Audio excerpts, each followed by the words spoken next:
What are the best plugins for rock and metal? This is a question that I got, and I'm going to be answering that today, plus 9 other questions as well. If this is your first time here, I'm Andrew Barr. I'm a professional rock and metal producer based out of Pennsylvania, the United States, and I'm here to answer your questions. I get all of these questions from my email list. I have over 10,000 people who read my email list, and if you want to be one of them, links to that will be down in the description below if you want to submit some questions for yourself as well. So question number 1, what are the essential plugins for modern rock and metal? The comment that I got was, dude, what are the must-have plugins for rock and metal? Black Friday is coming up, and I see people are using a million different things, but what actually matters if I just want professional sounding mixes? I love this question. This is such an awesome question. Thank you for submitting this. And the reason why I love this question is because he said, what actually matters if I want professional sounding mixes? There's thousands of plugins out there, but what are the things that truly matter more than anything else? And so I'm going to be breaking down exactly what those are. So I have a session here. Let's take a listen to what the session actually sounds like here. Give her, but I kept her name card into the back of every prayer, a hollow of what could have been. Do you still hear me? What did it cost you to leave me alone? Leave me alone. Do you still hear? All right, so we got some banging sounding stuff, right? But the majority of what I want to talk about is what is necessary, all right? So first and foremost, I want to talk about your drums. If you are trying to record your own drums, and there's a question that's coming up here soon about drums, but I don't want to tease too much of it. But if you're trying to record your own drums, you'd better make sure that you have a phenomenal drummer. You have the world's greatest room, brand new heads. Like, there's a lot to it, right? And so you need to decide whether you want to sample replace, sample augment your drums. Let's say hypothetically you don't have access to all of these incredible tools. Then you need to make a decision of whether you want to sample augment or sample replace your drums, or you want to use sound libraries. And you can use sound libraries professionally. Like, there are tons of people that do this. Spirit Box is a great example where they use like MIDI drums for quite a bit of their songs. So right now I'm using Get Good drums, and those are my current drums. Get Good drums, new metal. There's so many. There's Get Good drums, and there's Mixwave, and there's Superior Drummer, and like all of these drum libraries. I love them all. They're sounding great. But right now, my flavor of the week is Get Good drums, new metal. And then I have some processing that's going on to kind of like enhance them a bit more, and I'm blending in some other singular one-shot samples alongside it. But pretty much simple. If you want an entire breakdown of like how I actually get my drums to sound really good, I have an entire video all about that. And it's on another live stream. I think it was like episode 2 of the 10 questions for the music producer. You can go back and watch that if you want to like a little bit more in-depth look at my drum setup. Okay, so I need drums. Drums are the first thing, right? So I want to make sure that I'm getting good drums. The second thing that I want to make sure is I have a really good, like my guitars are sounding great. I love using amp sims. If you're recording your own amps, that's totally fine. But I would recommend using amp sims, again, for the same reason. You get, like, you can crank an amp virtually so much harder if you have neighbors or something like that, then they can become a problem with real amps. And you also have access to way more tools and things just with amp sims, and you have the ability to reamp things a lot easier, a lot quicker. And so in my recommendation is, pick one of these things up. I love these things. This is Neural DSP. This is Nolly. This is a must-have for me overall. And you're noticing that I'm not really grabbing a whole bunch of mixing plugins. I'll get to that in a second. Okay, so now we have that. Finally, I want to do something for the bass. Either I'm going to use MIDI bass or I'm going to use real bass. I like MIDI bass because I never have to worry about changing strings, and it's just nice. But if you want to process your bass too, you can use Parallax or something very similar. I do split processing again through like compression on the low end, and I'm also running it through Nolly as well on the high end. So when it comes to the plugins there, that's about it. I want to make sure that I have really good sound libraries. Next, I want to make sure that I have some good synthesis stuff. So right now I'm using Serum 2. I love Serum 2. I'm also using Anna 2. which is another a great synth, and I like Vital. Vital's another synth I use quite often, but I can't live without Serum. I've been using Serum for like 12 years, something like that. It's been a long time. It's been a very long time, and I love it. And so I want some synthesis. Okay. So now that we have those, so those are like the main plugins. And I haven't talked about compression, EQ, like I haven't talked about the fab filter stuff or anything else. I'm talking about like what actually is doing the majority of your sound. The sound libraries, the synthesizers, the real tools you're using. If you are somebody who's all outboard gear, you have outboard synthesis and all of that stuff, then in this, why'd you click on the video? No, I'm kidding. I'm glad you're here. You're a real one. But seriously though, if you're doing like all outboard stuff, you have Euro drums and you have synthesizers that are outboard as well, then this doesn't matter nearly as much to you, and you're going to want to know more about the mixing side of things. But at the end of the day, those are the main key elements. So if I have really good drums and I have really good guitar tones with great amp sims, great bass, and I got some great synth sounds, things should be sounding pretty good. Then I can do processing after that. And then finally, I want to talk about a couple plugins that I can't live without when it comes to the mixing side of things. So things are already sounding good. Okay. Now we can start making them sound great with mixing. So now the other few plugins that I can't live without after we've gotten to our like amp sims and things like that and our actual sound libraries is Virtual Mix Rack from Slate.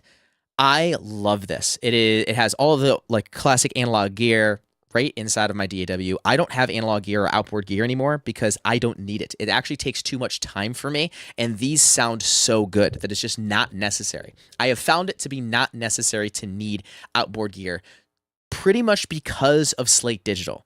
They've literally changed my life as far as workflow goes, and just sound quality is just so nice. So we got that set up. If you're wondering about like the individual plugins I'm using inside of here as well, I do love their SSL stuff. The FG Dynamics, and I believe their EQ is called the FGS. I love the SSL stuff. I'm also using a bit of the Pultec on occasion, or the Pultec emulation. They don't call it the Pultec, they call it the PE one. It's a Pultec. And so that's essentially what I'm using there. And then as far as compressors go too, I use the FG116, the vintage one I really like as well, unless I'm putting it on bass, and then I'll put the FG116, the Blackie version. So these are all the same compressor, the modern, the blue strip, and the Blackie. And so it's just a FET style compressor is all it is. And then we have our typical like LA2As, which is here. And then they also have the custom Opto, which is also an LA2A, but it has some more features. Like you can adjust the tonality of it. You also have a ratio and a speed control, which you typically wouldn't see on a LA2A style compressor. And so for me personally, it's a must-have. I love this, and there's like, it's such a good plugin, and it gives me that vibe. If I literally give you everything that I've just shown you there, I'll get great sounding mixes. I literally have done like really good sounding mixes without any mixing tools, like not even Virtual Mix Rack, and have gotten paid for it. So because like licenses were being stupid, and I was in a studio and I had no choice, and I just did it like all in the box with the stock plugins. So it works as long as your the sounds that you choose, as long as those are rocking, you're good. Okay, then I want to talk about the Kilohertz Clipper. I use this thing all the time. So I have my drums here, sound like this. And you can see that snare is going above that clipping line. So what it's doing is, instead of it like compressing it down or using a limiter, I just cut the transient off the top. Boom, gone. And I do that with Kilohertz Clipper. This is one of the most transparent sounding clippers, and you even have a knee as well to kind of have like hard clipping versus like soft clipping, essentially is kind of what it's doing. And then it just sounds so good. It's very transparent. So like with this on or off, you're not going to hear much of a difference. On, off, and then on, you're not really hearing too much of a difference, right? Maybe a bit kind of going on in the low mids, but really not a whole bunch. But what it's doing is it's giving me so much more headroom as I go to my master bus, so I can really crank the loudness on this thing overall. So that way that snare isn't hitting the compressor and everything's kind of like turning down because of it. I don't want it to be that aggressive, but I wanted it that loud in the mix. So clipping was helpful. And this is free. Everything from Kilohertz Essentials is free, and the clipper is just so good.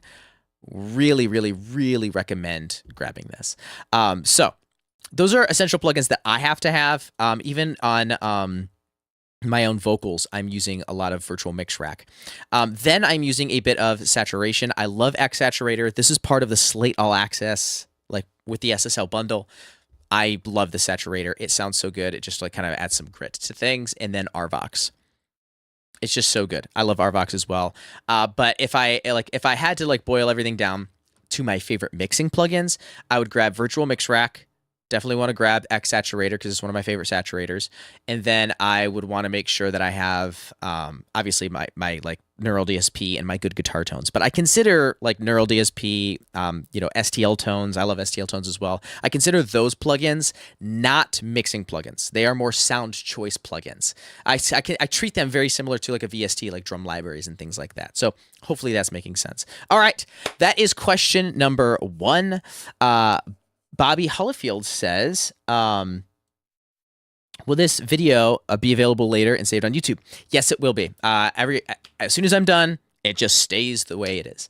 I'm brand new and try to learn mixing and mastering. Dude, I love that. Stick with it, man. What are all plugins doing? Yeah, kind of like went over the whole process. Mexican Punches says, I've fallen in love with the new Archetype Misha Mansour. It sounds really awesome. I can recommend it to anyone. I love everything Archetype, and I also love Misha Mansour. And then getting Buster Oldham drums tone vibes. Yeah, very similar. I was actually kind of in a similar vein of what I was going for. I really love that stuff. He has his own drum library as well. So anyway, all right, let's get into question number 2.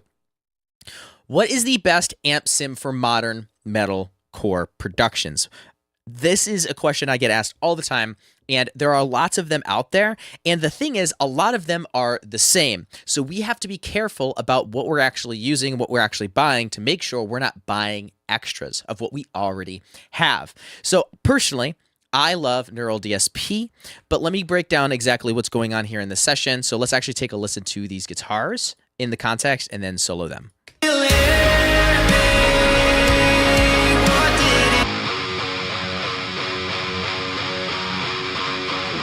So it's pretty simple, but there's a lot of aggression, a lot of brightness that's coming out of these. I am using Nolly, Neural DSP Nolly. I love everything from Neural DSP. Their Archetype plugins are awesome, and I think they're some of the best. But keep in mind, this is essentially a 5150. And so if you have Nolly, or you have, let's say, STL tones, for example. Let me pull this up as well. This is another version of a 5150. And so there's a problem right now, at least in my opinion, with modern amp sims. And it's that the fact that they're all the same. They're all essentially modeling a 5150 or just a handful of the other dual rectifiers, for example, and you have the same 3 or 4 amps that are recycled again and again and again. And this can get super frustrating, at least for me personally, because I see a new plugin that comes out, but it's modeling the same 3 amps, 4 amps that everyone else is modeling. And so if you have like STL tonality and you have or Nolly, and you're like, should I upgrade to the next one? In my opinion, I would just let it be. If you have like Neural DSP, STL tonality, or there's like one other company that's kind of like it's not crossing my mind right now, but then you're probably pretty good. If you want new amp sims, then I recommend going and grabbing something that is not typically common. For example, one plugin that I picked up because I had to have it was Tone King Imperial MK2, and this is another Neural DSP plugin, but it's not a common amp. You're not going to find the Imperial MK2 very often, and I love this overall for there's just a lot of really good tones that I can get from this for blues, jazz, country, and it just works really, really well for that type of stuff. And you're not going to find that typically anywhere else. And so because of that, I had to have it. Absolutely love it. Okay, so hopefully that makes sense. The best amp sim for modern metalcore, just, yeah, like you're going to be pretty good with the things that I had just mentioned. Okay. Question number 3. Do I really need drum libraries, or can I record my own drums? I have SSD5 and empty power drums. Do I need Get Good drums as well, or mix wave to sound professional? I'm also recording my own drums as well, but I can't get them to sound as good as those drum libraries. It's a good question. I love this. Okay, so if you already have like empty power drums and like SSD5, like, do you need good drums or mixed wave? Probably not. But I do recommend those companies a lot. I really like those companies. Another one is I'm sure someone will say it in the chat, but they have the Fairview kit. The Fairview kit from RS Drums. RS Drums from the Fairview kit. That's it. I love them. I love their stuff, and I love what they have. But here's the problem. If you are recording your own drums versus using drum samples, we have... Yeah. This is gonna make some people mad, but it's okay. It's okay. I'm here to tell you the truth. I'm not here to necessarily be your friend. I'm trying to get good mixes. We want good stuff. Okay. So if you're trying to record your own drums versus... Or the question is, should I record my own drums, or should I use Get Good Drums or some other drum library? I'm a professional drummer. I'm a drummer myself. I want to be able to make some stuff that sounds really, really good. This is essentially the question. If you're recording your own drums, then you need to make sure that you have a couple things in your favor. One, you need to make sure that your heads are new. You have a really good drummer. You yourself are a phenomenal drummer, or you have a really good drummer. 3, they need to make sure that they play and perform really, really tight. And 4, and one of the biggest things for me, is you need to make sure that you have a fantastic sounding room, especially in the rock and metal space. If you don't have those 4 things going for you, it is better for you to just grab Get Good Drums or Mix Wave or something else, because they have incredible sounding drums recorded in one of the best sounding rooms with really good mics, recorded through really good gear. And if you don't have that and you want to record your own drums, then I would recommend using sample augmentation or just replacing them completely in general. Unless you're trying to go for that like grunge kind of vibe, that sound, then I would 1000% recommend going to these samples and using these samples. I know that's kind of painful for somebody to hear, especially if they want to record their own drums, but you have to keep in mind, if you want great sounding drum mixes that sound like Bad Omens, Sleep Token, very polished, very hi-fi, then you need to be able to record it and perform it in that way. And if you can't, then I recommend using samples and programming it in that way. The only exception to this is if you are somebody who wants that grunge kind of vibe, that like garage band sound, and then by all means, like, have fun, or you just want to experiment. By all means, have fun. But just keep in mind, you have major disadvantages in this case. We have major advantages on the flip side because of this. Okay. Love it. Question number 4. What plugins do you use on metal vocals? Saturation, compression, EQ, but in what order? I can make them sound aggressive, but then they start sounding harsh. But then if I have the harshness turned down, then they don't sound nearly as aggressive anymore. So I want to say this. You don't...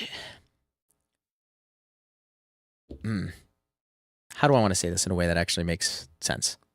You don't stack plugins. You shape intention. Distortion, like, should equal attitude, not chaos. Okay, so let me kind of break down exactly what I'm doing here. When it comes to vocals, these aren't the world's greatest vocals. This is like these are like demo vocals, so I should pull up another session for that, but it's going to take so stinking long to load anything. But right now, I essentially have... This is what they sound like here.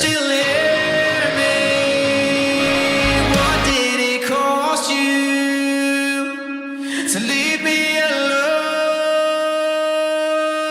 leave me alone, alone. Do you still hear me? And so what I have here is I have some tuning going on, because I'm a big fan of tuning, and then I'm also using a little bit of repitch as well. We have virtual mix rack and I'm using a little bit of EQ, some compression, the FGDS, which is just a de-esser.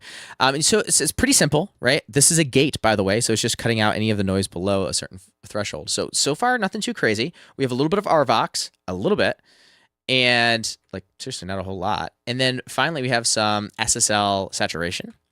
Hey, what did it cost you? Just adding a bit of buzz to that, like a bit of grit, and then rolling off some of the low end, and then I just brought up some of the high end a slight amount. And so if you are like really pushing and really trying to overprocess your vocals outside of compression, I'm a big fan of like really hitting things hard with compression, like these vocals. Still hear me. What did it cost you? So you can see I'm actually hitting a lot with that compressor, specifically for this genre, because you need those quieter parts to become louder and those louder parts to get quieter. And so compression will turn down the louder parts, and then you can make up for that with that gain, because in this genre, you don't have a whole lot of room for dynamics. And so you really want to hit it hard with compression. But then that's essentially it for this genre. I don't really go too much further. A little bit of EQ, a whole lot of compression, and a bit of saturation, and a bit of de-essing should go a long ways for you in this genre. Hopefully that makes sense. Okay. If things are sounding harsh, you're probably just overdoing it. So hit it hard with compression. Let's put it that way. Okay. What's question number 5? What's the secret to tight low end in metalcore? My mixes always get muddy between the kick, bass, and guitars. Which plugin fixes that? No plugin fixes that. It's usually an arrangement issue and a performance issue. So let's dive into this session here. So let's take a look at the session that I have, and you'll see that I'm actually being extremely intentional with everything that's going on the low end.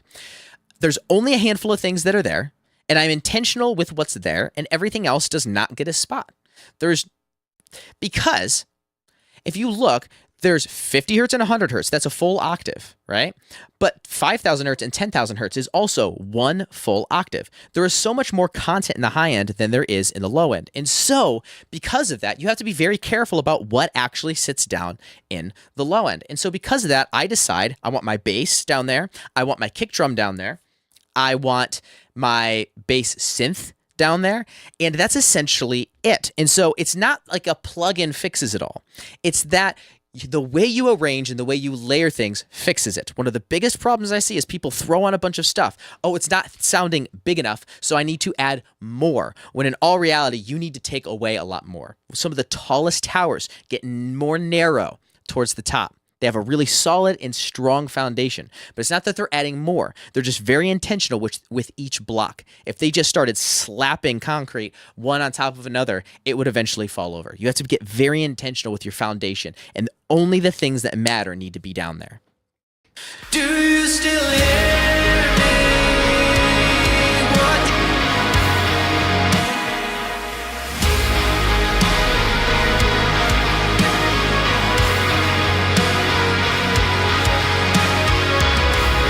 So, what's actually in the low end? Let's take a look. We have our drums. We have our bass. We have what I call Synth Magic Maker, which sounds like this.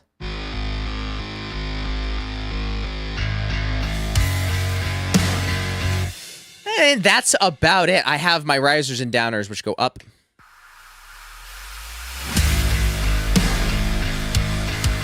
But everything else stays away from that low end. And so there's not a lot going on in the low end. It's very simple.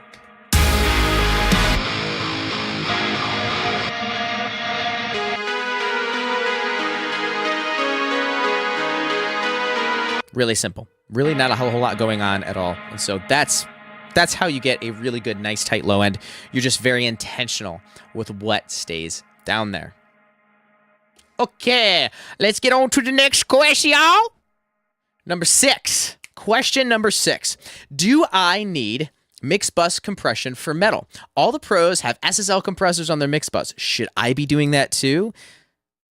It's a great question. In my opinion, I don't think you need mix bus compression, but you need constant energy going to that master bus. So if you are not getting a decent amount of energy and punch on your master bus already or on your mix bus without compression, adding mix bus compression isn't going to be the complete secret.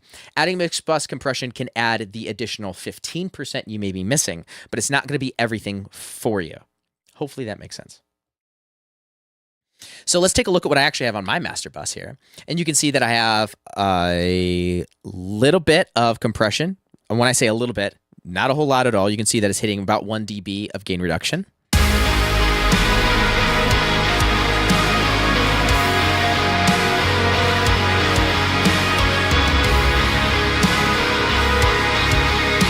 So not a whole lot at all. And then I have a limiter, and that's essentially it. And so it's really simple. You can get a lot of punch just from a little bit of compression. Oh, you guys didn't see that at all. You guys didn't see that at all. So here's what I have on my master bus. I have a little bit of compression going on here.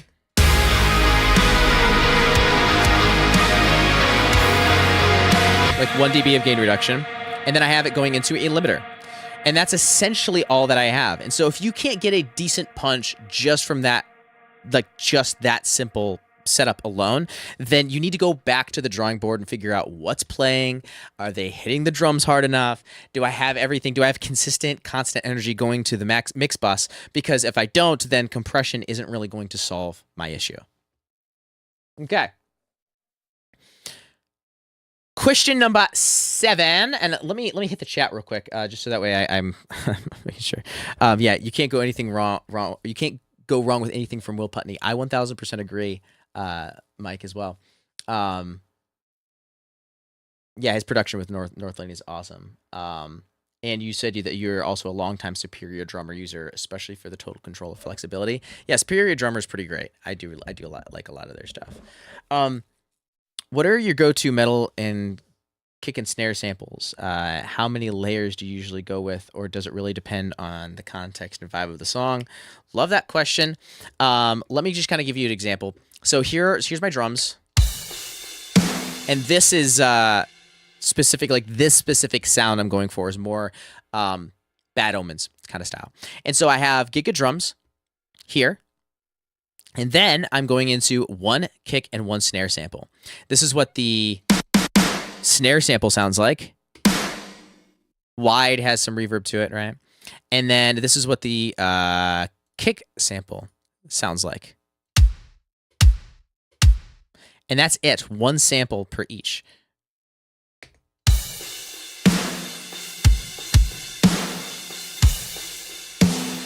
So without the samples, this is what it sounds like. And then with the samples, so you can see, like, I'm not relying on my samples a whole lot, but they do add an overall enhancement to it, which I think is cool. So hopefully that makes sense for you. Yeah, let's, I like it. Okay, let's get into the rest of the question. Rest of the questions. Which reverb and delay, or question number 7 is, which reverb and delay do you use for metal vocals? Every time I add reverb, it just gets washed out or messy. How do you make vocals feel huge but still punchy? Personally, what I do is I want to make sure that my vocals are sounding good, they're sounding punchy. This is not a good example because I'm not happy with these vocals, but I can kind of show you exactly what I'm doing. I actually have reverb put right on the actual vocal bus itself. Like, I'm not even sending it to Ascend. I recommend putting it onto Ascend. Don't like put it on the same. But I was in a pinch here, and Lustrous Plates has this really cool option. And so here's the vocals. Still hear me, what did it cost you? And so there's some reverb there, a significant amount of it. And I have this option here turned on called Dynamic. So every time the vocal comes in and starts singing, it will turn the reverb down. It's built in. If you don't have something like this, what you can do is then you can just send all your reverb to a bus and then put a compressor after the bus, sidechain it to your vocals. I have lots of videos on that. Go check out my channel. Hear me, what did it cost you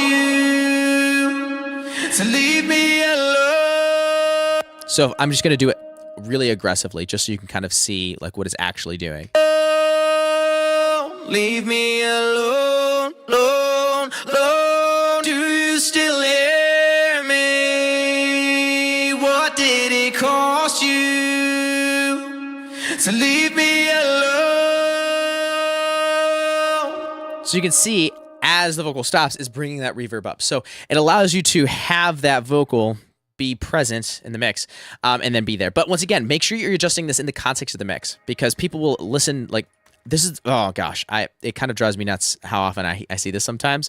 Obviously I'm somewhat joking, it doesn't drive me that nuts. But what you have to make sure that you're adjusting your reverbs and delays in the context of the song, because what happens is you will listen to your vocal in solo, you're going to make all of your adjustments, and then you're going to put it in the context of the song, and you're not going to be able to really hear your reverb because it's getting washed out by the rest of the track. So always adjust your reverbs and delays and your effects in the context of the song so you know how much you actually need, because people aren't listening to your vocals in solo. They're listening to your song as a whole. So make sure that you are mixing and making mixing decisions with that in mind. You still hear me? What did it cost you to leave me alone? Leave me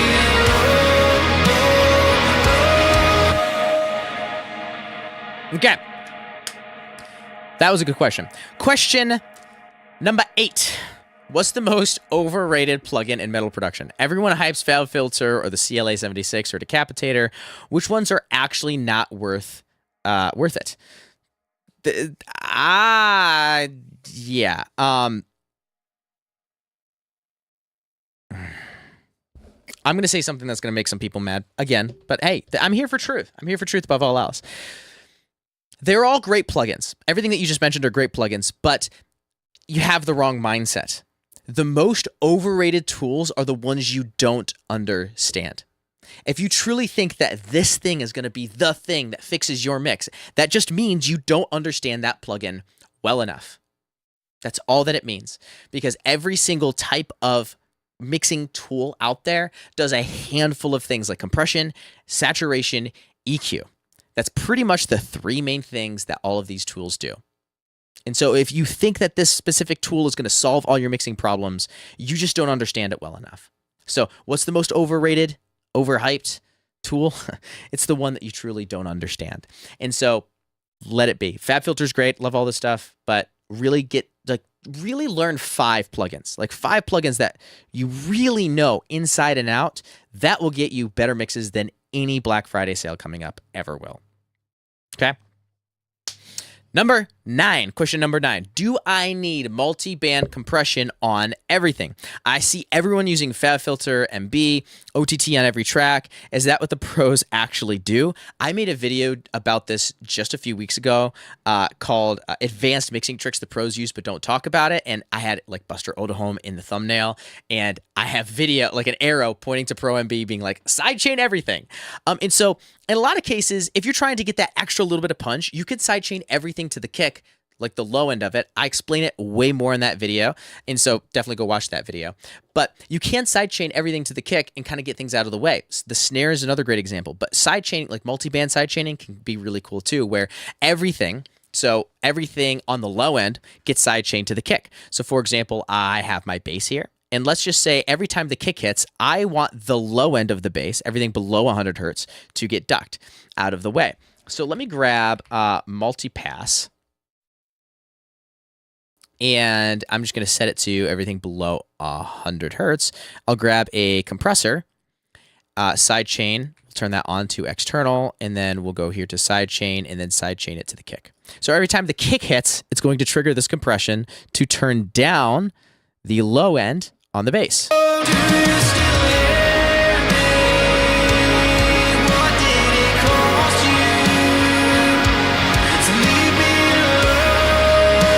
So it's not ducking the full bass, it's only ducking that specific frequency below there. And you can do this with every single track in your session if you want to. I've seen professionals do this.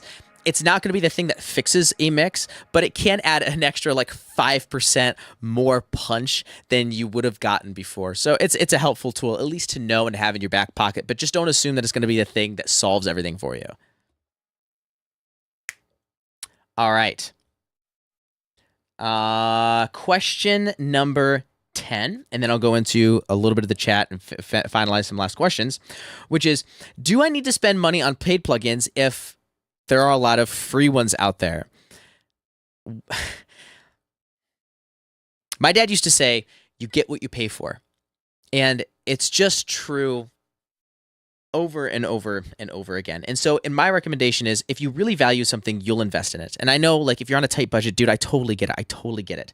If you're on a tight budget and you really just want to be making music, but like, my recommendation is go find a way to make a little bit of money, take that money and invest it in your music. If you truly care about music. If you're just making music on the side and you don't care, then you don't care about that super high quality, then fine. Like, use the free tools, have some fun, make some music. But if you really care about music and music is a priority to you, there's a verse in the Bible that says, where your treasure is, there your heart is also. And what that essentially means in this context too is, if you truly treasure and your heart is in the music, then your money should be there too. And I know that sounds rough, I get it, but there's something about investing just a little bit, not a whole lot, but just a little bit into your own music, and it could really be a life changer for you. Hopefully that makes sense. I'm not trying to discourage anybody if they are working on free tools, but maybe take a little bit of time, see what you can do, mow some lawns, go like knock on neighbors' doors and see if there's anything that you can do to make a little bit of extra in cash. And then you're going to, like, I remember buying Serum.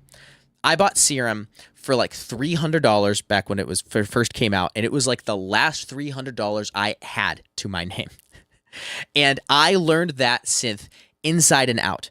I spent literally nothing but I did nothing but make music for a year with that synthesizer. Like a year, 2 years, it was a significant amount of time. I learned everything out of it because it meant a lot to me.